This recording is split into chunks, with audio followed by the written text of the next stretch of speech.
syphilis, and what else? Was that it? Ulcerative enteritis. Okay? Now today, we're going to start up on some other gram-positive bacteria. And most of these are going to be treated with what? Penicillin, okay? The first one is gangrenous dermatitis. You remember when you look at cattle, there are some diseases called by Clostridium chovei causes what in bovine? What are Clostridium septicum called in malignant edema, right? And malignant edema occurs where? It's in the subcutaneous tissue, particularly in cattle and in horses, right?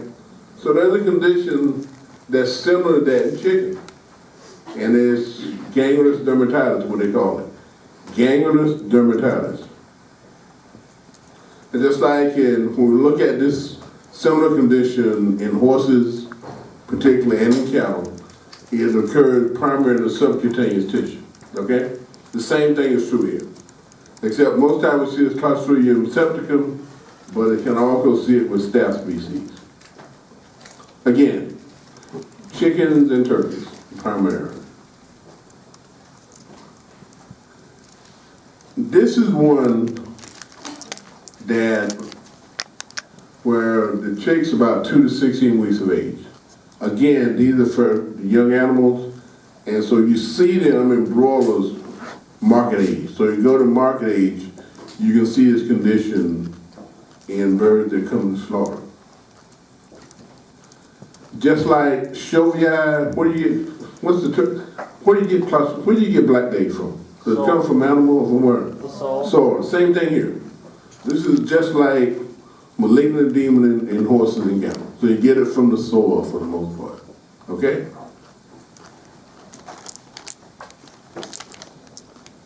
And this is a gram what?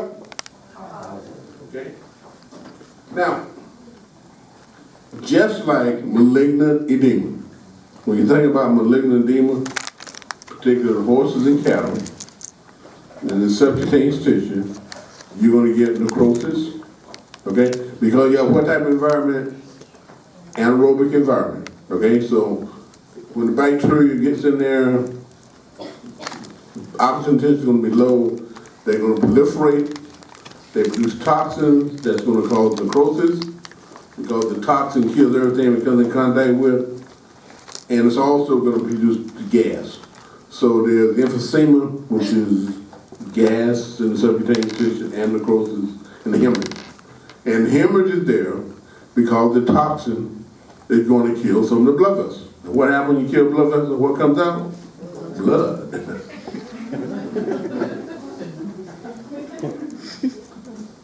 So when you look at these, based on what you're going to see, is a lot of hemorrhage and necrosis. Okay? Hemorrhage and necrosis.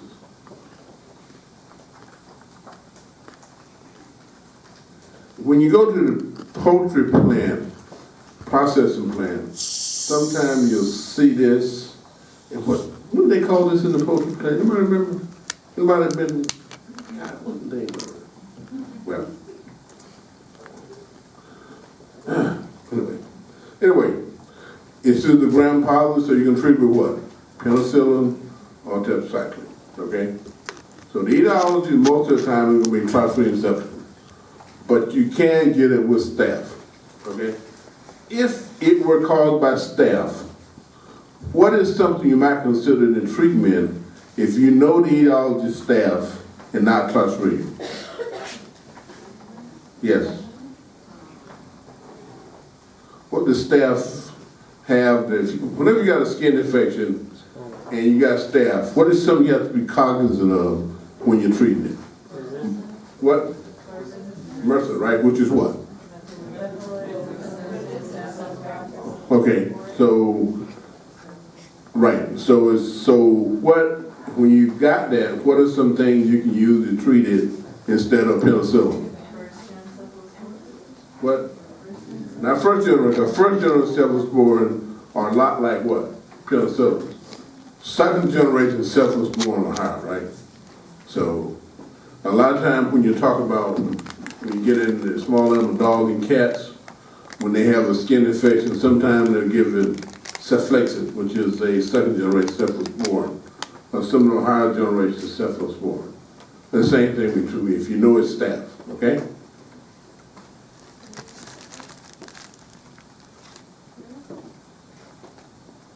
See this is what you typically see. You see this chicken here, right here, all this redness and hemorrhage. That's evidence of gangrenous dermatitis, okay? Now that's because most times they're sitting on an environment that's unsanitary. You get little projections up in there, and you'll get this hemorrhage and necrosis. Gangrenous dermatitis. Another one, see here? You wouldn't like that to come to your kitchen table. Would you go to the grocery store and see this? I don't want this. Even though they say that if you cook it, you would kill it. I think I pass on this, okay? Okay?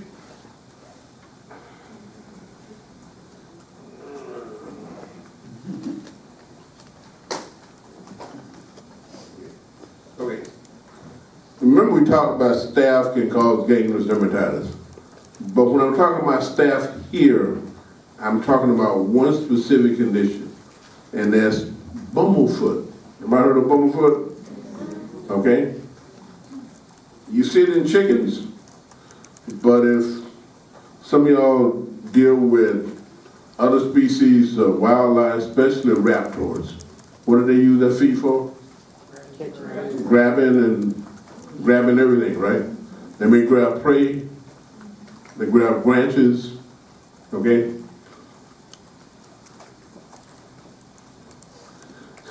So you see it in chickens and others. Again, this is one of those diseases that occurs in birds that are about market age. What? 4 to 6 weeks, okay? This is the time they go to market. So a lot of the diseases we've been talking about, primary infect broilers, so you see them when they come in for slaughter. Again, when we see this, sometimes it's soil, you get it from soil and a dirty environment. Now, if it's a raptor, sometimes you can see that, yes, how they use their feet can often get injury associated, then it can be succinary infected with staph, okay?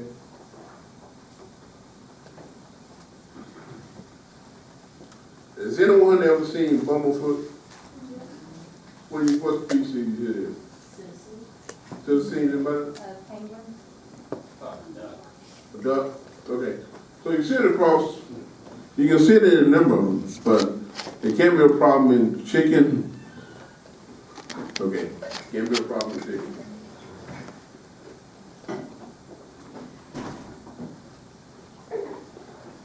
The biggest problem with this is going to be bumblefoot.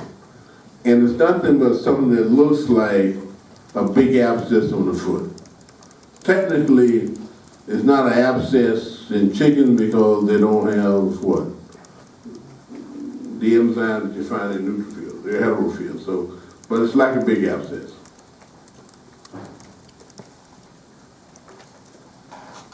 You can find arthritis with it and inflammation of the umbilical cord, arthritis. But, and we see an arthritis basically newborns, okay?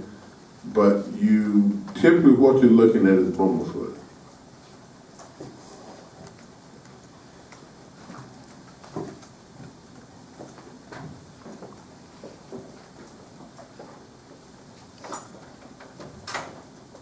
Okay? What type of drug is erythromycin? Anybody? What is it? It's a macrolide, okay? Now, what disease in horses specifically do we often use erythromycin with, treat with? What?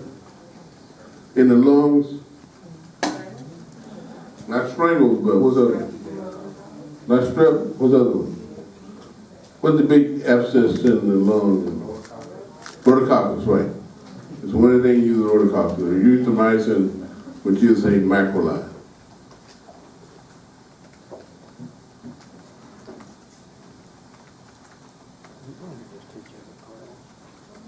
Now, when I finished vet school about 10 years ago, and when I finished vet school, I said that I would never, when I said the one thing I'd never do, I would never go back to school again. After 9 months working in poultry inspection, I decided, hey, school wasn't so bad after all. But at that time when they killed chickens, they didn't use the feet. They just cut the feet off and sent them to the rendering plant. That's not true anymore. But you might have been in the store and see chicken feet in the store. Okay, so they're become a very important part of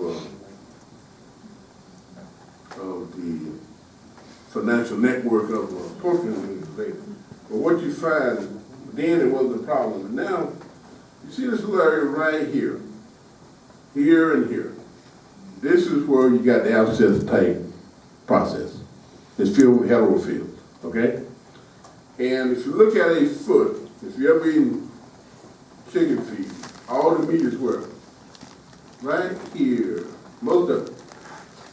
So these would be condemned either way, so it's taken on more significant now. Their feet has become a major part of poultry industry. So what do you got to do to the chicken foot? All you do is cut it off and wash it, okay? It used to be they would just cut them off and send them to the rendering plant, but now, hey, they just cut them off and wash them. So, and this is from, see this one here? I think it's probably from the raptor, this big area here.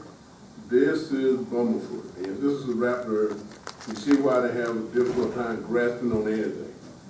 And even though it seemed like a minor lesion, if this is a raptor, not only can they not perch, as they should, they have a difficult time eating. So these things can be very difficult to treat in raptors, more so than some of the backyard flocks that you may be treating. Because some of you are going to see this when you practice. You might not expect to, but you're going to see it now. Sometimes people will do them like in the abscess. You would lance them, try to infuse some antibody or put in a drain or something, and that would work well with most species. But if it's a raptor, you have a real problem with this, trying to treat these as raptors sometimes. Not as easy as it's a non-raptor. Okay? Any questions on what we talked about so far?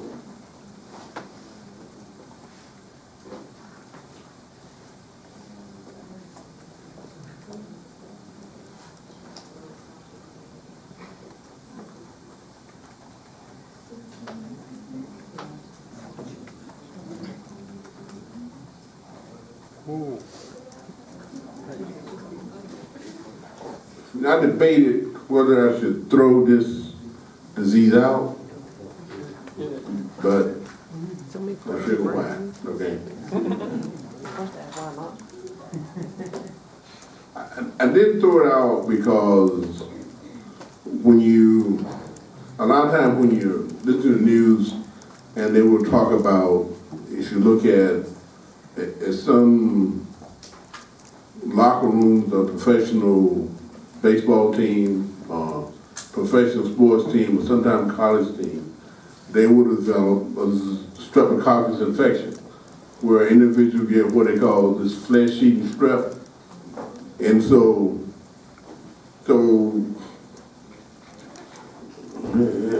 this is sort of similar, I guess. What species do we see strep zooepidemics in a lot? And what do they call the horses? What do they call it? It's the most common cause of what horses? What? Pneumonia. Bacterial pneumonia horses, right? Okay. And what do we treat it with? Okay, which one? Penicillin. Good old, grandfathers, a good old penicillin. That's why when horses come in unlike other species. If they got anything in the lungs, if you're not certain, you do what? There used to be a song back in the 60s that you say, shotgun, shoot him before he runs. Do the jerk, baby, do the jerk now. Yeah, I'm sorry for yeah. But you treat it for what? You play the vet game. It's most likely to be gram-positive, so you don't know anything, and you what? Throw penicillin on, and that's what we got here.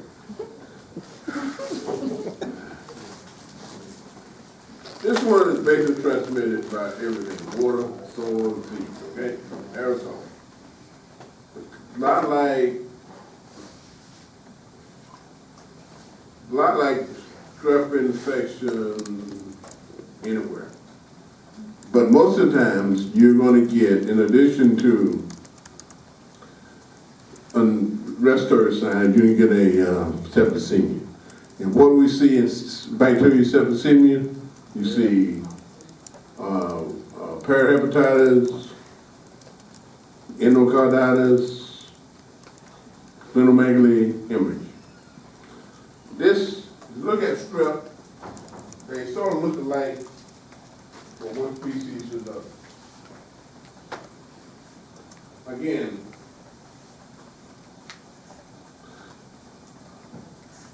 back in years ago, there used to be a disease when I was a kid they called scarlet fever.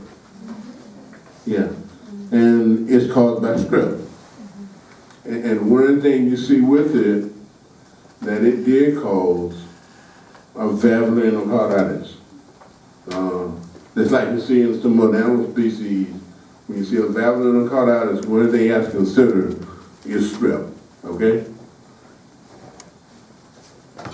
And then you get the typical bacterial septicemia in chickens, which may be pericarditis, perihepatitis, endocarditis. Those are the same type thing. When you look at most things that are called valvular endocarditis, most of them are what? Gram-positive. Whether it's strep or what? Erysipelas, those are the ones that tend to cause the valvular endocarditis.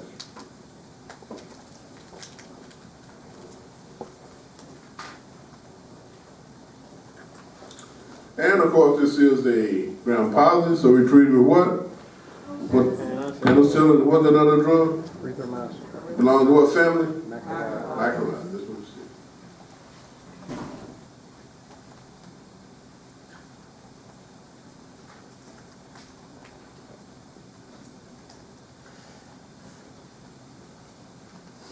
Okay. Here's one of my favorite diseases, listeriosis. Listeriosis. Chipotle. No. Yeah, Chipotle's had this too, I think. You go down the list, and I don't know what they're doing there, but if you're a bacteriologist, it's a place to work.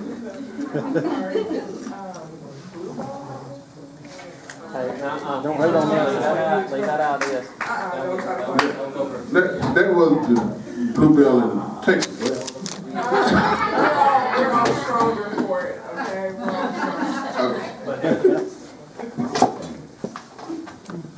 Believe it or not, when you think of, if you're looking at disease in cattle, what do you think about when you think about listeriosis in cattle? CNS. So what's that clinical sign? Okay.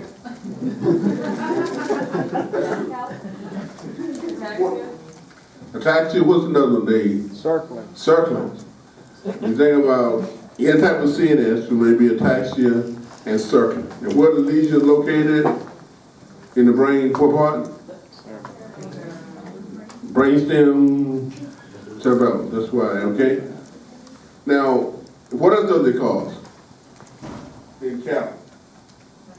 What else besides, I gotta see this, what else organ will it affect? Liver, what's the lesion liver? Hepatic necrosis. Okay?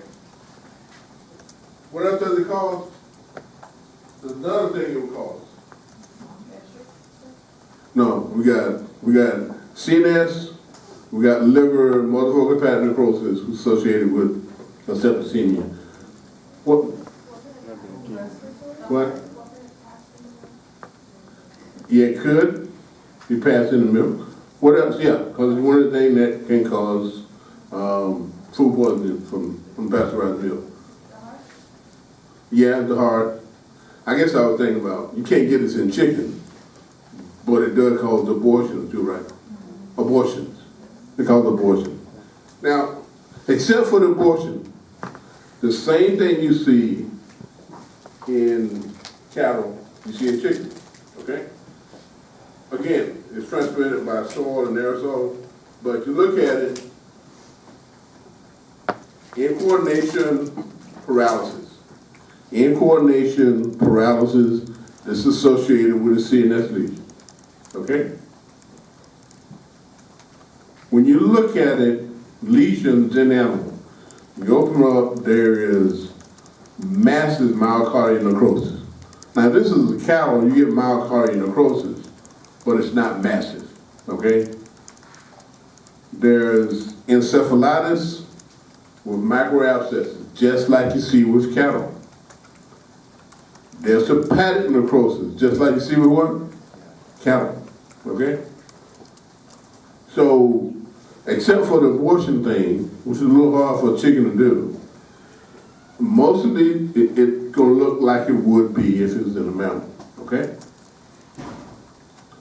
Most of these leads in chicken, what they look like in chickens are gonna be very similar to what you see in mammals, okay? Because most organisms tend to have a propensity to affect certain tissues, regardless of species for the most part.